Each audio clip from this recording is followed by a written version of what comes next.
Okay, so now this slide comes out of De Palma, and it just shows here a disc protrusion coming out of here and traversing around the joint of von Lischka and compromising this nerve root right here and causing vertebral border of the scapula pain all the way down the arm. Let's say this is a C6 radiculopathy, and you're seeing reflex changes. You may see sensory changes and all these and your motor changes depending on the level of this disc, okay?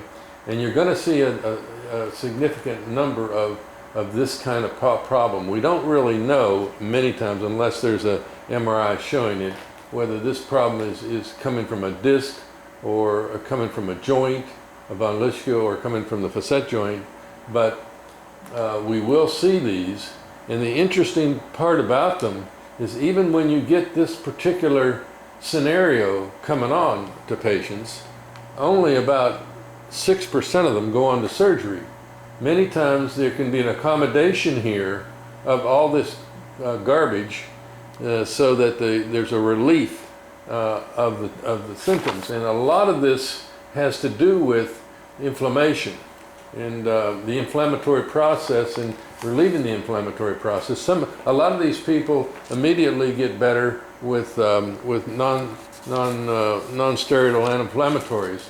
And when you do have this full-fledged radicular picture going on, that usually is a good justification for the doctor to put these people on a course of steroids to try to get this swelling out of here. And that does work a lot. It works really well usually. They'll get a burst of steroids, 1 or 2 bursts, and hopefully get this swelling down so that the nerve can accommodate a place where there's once the swelling comes down, there's enough room for the nerve, and a lot of this stuff all goes away then.